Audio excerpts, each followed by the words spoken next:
केंद्रीय मंत्री नितिन गडकरी अपना 68वां जन्मदिन मना रहे हैं। सुबह से ही उनके नागपुर स्थित निवास पर बधाई देने वालों का तांता लगा हुआ है। राजनीतिक हस्तियों से लेकर आम जनता तक हर कोई गडकरी को शुभकामनाएं देने पहुंचा। इस दौरान केंद्रीय मंत्री ने सभी से मुलाकात की और बधाई स्वीकार की। केंद्रीय मंत्री नितिन गडकरी के जन्मदिन के अवसर पर उनकी पत्नी कंचन गडकरी और परिवार के अन्य सदस्यों ने पारंपरिक रूप से आरती उतारी। थाली में दियों से 68 बनाया गया और उससे आरती उतारी गई।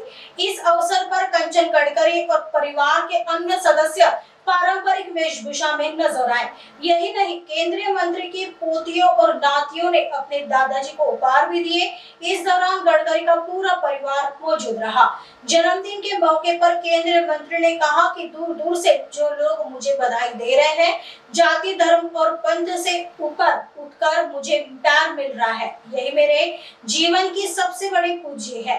अतिशय सामान्य व्यक्ती आहे, पण मला सगळ्यात मोठी माझी संपत्ती काही असेल तर माझ्या मित्रमंडळींनी, परिवारांनी आणि समाजातल्या सर्व घटकांनी आणि दूरदूरच्या जनतेने माझ्याबद्दल जे शुभेच्छा आणि आशीर्वाद दिले ही माझ्या आयुष्यातली पुंजी आहे।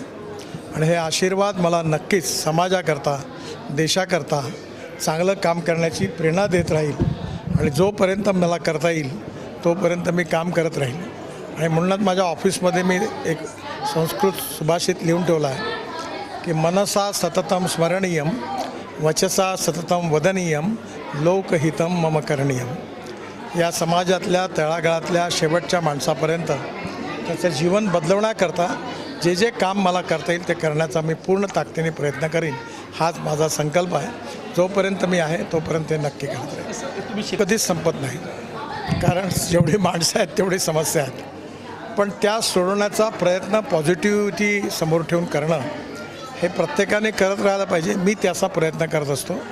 आता मी साड्या तयार करण्यापासून, चिंध्याच्या गालिच्यांपासून, ऑर्गॅनिक फार्मिंगपासून, सांस्कृतिक महोत्सव, क्रीडा महोत्सव, ॲडव्हान्टेज विदर्भ, ॲग्रोव्हिजन, ज्येष्ठ नागरिक, आता वेगवेगळ्या क्षेत्रात काम करायचा प्रयत्न करतो। आणि लवकरच आता आमच्या सगळ्या संस्थांच्या मोठी 7 मजली इमारत होणार आहे आणि तिथे संगीत, नृत्य, नाटक या कलाकारांना निःशुल्क सगळ्या प्रकारची सोय उपलब्ध होणार आहे।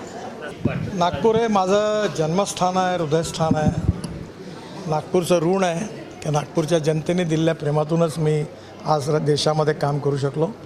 या जनतेला मी आपला परिवार मानतो। जात, पंथ, धर्म, भाषा याच्या पलीकडे जाऊन प्रत्येक नागपूरकर हा माझा परिवार आहे आणि मी नागपूरकरांचा आहे, हीच माझी भावना आहे। मला बरंच काही करायचं आहे आणि जेवढं जमेल तेवढं करण्याचा मी जरूर प्रयत्न करेन।